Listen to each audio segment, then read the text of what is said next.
Assalamualaikum warahmatullahi wabarakatuh. Saya Rofika Rahmawati. Di sini saya akan menjelaskan tentang UBD sebagai kerangka kerja kurikulum pada demonstrasi konseptual. Yang pertama, kurikulum dengan UBD yaitu kurikulum yang dimulai dari menetapkan standar atau tujuan yang diinginkan, kemudian didasarkan pada bukti pembelajaran atau asesmen penilaian, barulah kemudian membuat perencanaan pembelajaran. Selanjutnya, aspek pemahaman dalam UBD ada aspek pengetahuan, kemudian memiliki aspek empati, kemudian perspektif atau sudut pandang, mampu menjelaskan, kemudian menafsirkan dan menerapkan. Jadi UBD ini tidak hanya sebatas pada pengetahuan saja, tapi tahapannya itu sampai pada penerapan atau implementasinya. Adapun 3 tahapan UBD, yang pertama yaitu identifikasi hasil yang diinginkan, seperti apa hasil yang diinginkan. Yang kedua ada menilai bukti penilaian, tahapan ketiga yaitu rencana pembelajaran. Tahapan yang pertama, implementasinya dalam pembelajaran bahasa Jawa dengan tujuan peserta didik mampu menulis aksara Jawa. Ide besarnya peserta didik mampu membaca dan menulis aksara Jawa bisa mengimplementasikan dalam kehidupan sehari-hari. Misalnya bisa membuat kaligrafi aksara Jawa. Pemahaman spesifiknya, peserta didik paham aksara Jawa Nglegena dan pasangannya, aksara dasar atau penggunaannya. Kemudian, kesalahpahaman yang dapat diprediksi yaitu kesalahan penggunaan aksara Jawa dalam pasangannya atau tanda baca. Itu biasanya hal yang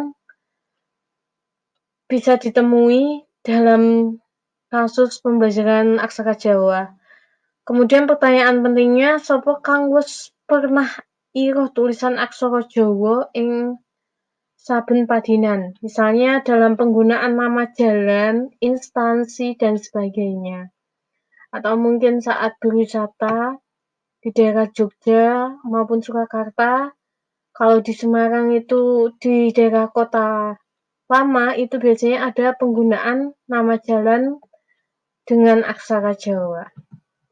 Kemudian tahapan kedua, implementasi dalam pembelajaran bahasa Jawa, tugas kinerjanya berupa LKPD, menulis aksara Jawa 2-3 kata sederhana. Kemudian ada LKPD kelompok, menulis aksara Jawa dengan tingkat kalimat yang lebih kompleks maupun wacana. Kemudian asesmen akhirnya berupa proyek membuat kaligrafi aksara Jawa. Adapun tahapan implementasi ketiga yaitu where atau di mana guru mampu mengaitkan aksara Jawa dengan kehidupan sehari-hari. Misalnya ya tadi bisa membaca nama jalan ataupun bisa menulis aksara Jawa. Adapun ide besarnya dalam jangka pendek yaitu membuat kaligrafi aksara Jawa.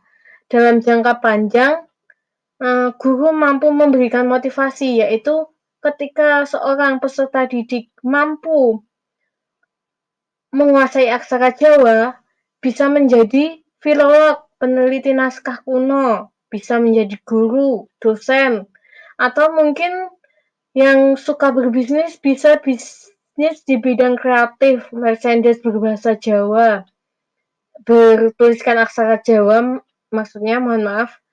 Misalnya kayak tote bag bertuliskan aksara Jawa, kaos bertuliskan aksara Jawa, gelang, kerajinan kulit, dan sebagainya. Nah, ini referensinya juga bisa belajar secara mandiri dengan eksplorasi lingkungan setempat maupun dari internet. Yang kedua,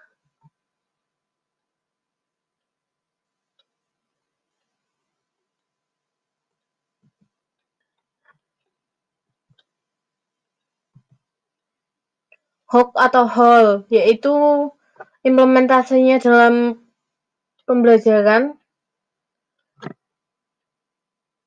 Guru memberikan materi dasar penggunaan aksara Jawa, kemudian membuat media pembelajaran yang menarik, seperti ulang tangga beraksara Jawa, di mana di situ ada hal terkait aksara Jawa yang sudah terintegrasi dalam ulang tangga tersebut. Kemudian eksperimen atau eksplor. Peserta didik mendokumentasikan nama jalan, instansi, atau hal yang bertuliskan aksara Jawa di lingkungan sekitar. Apabila tidak ditemui di lingkungan sekitar, bisa juga dengan ekspor melalui internet. Adapun pengalamannya secara langsung, bermain ulang tangga tadi, dan membuat kaligrafi aksara Jawa. Kemudian rating, revise, siswa atau peserta didik bisa berkonsultasi dalam membuat kaligrafi.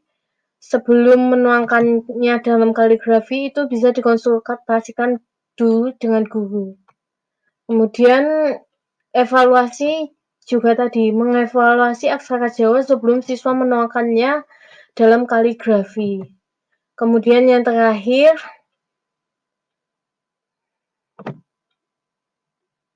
tailored, guru memperhatikan peserta didik yang memerlukan bimbingan yang mendalam apabila ada siswa yang kurang paham atau siswa yang berkebutuhan khusus.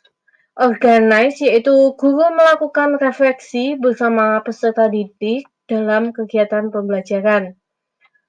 Demikian presentasi yang saya sampaikan. Terima kasih, kurang lebihnya mohon maaf. Assalamualaikum warahmatullahi wabarakatuh.